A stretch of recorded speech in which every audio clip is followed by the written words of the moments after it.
চলো তোমাদের সাথে শেয়ার করি আজ আমি আমার এক খুব প্রিয় রেসিপি। এই পদ পেলে আমি একটার থেকে পাঁচটা বেশিই খাবো। সত্যি বলছি, যারা ইলিশ মাছ খেতে তো ভালোবাসে না, আমি ভাবি তারা অনেক কিছু মিস করে গেছে। এই ইলিশের মধ্যে আছে সর্বস্ব। আমার তো খুবই ভালো লাগে, আমার মনে হয় বাঙালিরা ইলিশ ছাড়া কিছু ভাবতেই পারে না। যাই হোক, অনেক বক বক করে ফেলেছি ফালতু ফালতু, এবারে রান্নায় আসা যাক। দেখো, আমি এক জায়গাতে সর্ষে বেটে নিয়েছি, তার মধ্যে দিয়ে দিয়েছি কাঁচা সর্ষের তেল, হলুদ, আর দিয়ে দিয়েছি লবণ, আর দিয়ে দিয়েছি সামান্য পরিমাণে কাশ্মীরি লঙ্কার গুঁড়ো। আর আমার মশলাটা খুব গাঢ়ভাবে বাটা হয়েছিল, তাই সামান্য পরিমাণে জল দিয়ে দিলাম, একটু যাতে পাতলা হয়, মাছের সাথে মশলাটা মিশবেও ভালো। সমস্ত মাছগুলো, যে মাছের পিসগুলো থাকবে, মশলাটাও ভালোভাবে পেয়ে যাবে। তাই আমি ভালোভাবে মিশিয়ে নিলাম, আর দিলাম সামান্য পরিমাণে চিনি।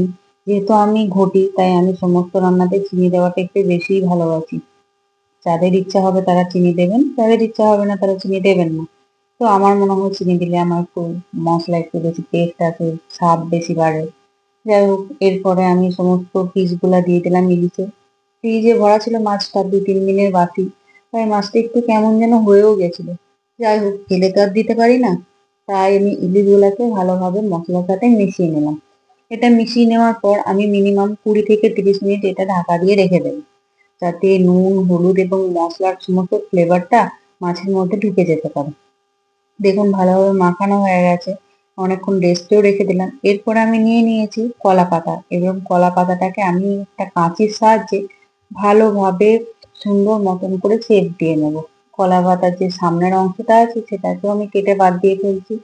আমি এবারে একে একে এই যে কলার পাতার যে শক্ত কাণ্ডটা থাকে সেটাকেও কেটে বাদ দিয়ে দিলাম।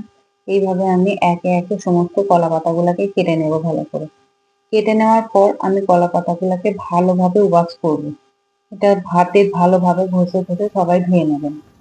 তারপরে একটা তাওয়া গরম করব, তাওয়া গরম করাতে পরে তারপরে যে কলা পাতাগুলো থাকবে সেটাকে একে একে সেঁকে নেব।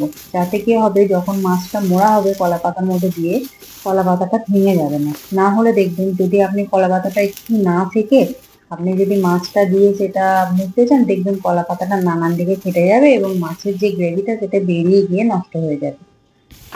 সেই পরিমাণে স্বাদটাও আপনি উপভোগ করতে পারবেন না। একটা যে কলা পাতা পুরো ফ্লেভারটা মাছের মধ্যে যখন পুরোটা বন্ধ থাকবে, মাছের যে পাতাটা দিয়ে মোড়া থাকবে, তখনই তো মাছের মধ্যে পুরো ফ্লেভারটা আসবে। যদি কোনো একটা ফাঁক ফুক দিয়ে হাওয়াটা বেরিয়ে যায়, তা সেই মাছের যে স্টিমের ভাবটা বেরিয়ে যাবে, তখন কিন্তু সেই স্বাদটা পাবেন না।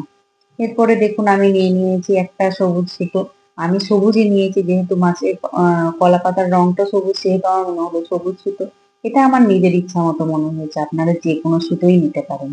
এরপরে আমি নিয়ে নিলাম সেই যে মাছটা মাখিয়ে রেখেছিলাম ম্যারিনেট করা, তারপরে ম্যারিনেট করা মাছের মধ্যে আমি কাঁচা লঙ্কা কুচি, এই দেখুন একটু আমি নানান রকম জিনিসও দিয়ে দিচ্ছি একটু স্টাইল করে। যাই হোক, এটা একটা স্টাইলের ব্যাপার ছিল। তো আমি মাছটা দিয়ে ভালোভাবে আমি পাতাটাকে মুড়ে নেব। পাতাটাকে ভালোভাবে মোড়ার পর এটা সুতো দিয়ে আমি শক্তভাবে বেঁধে নেব।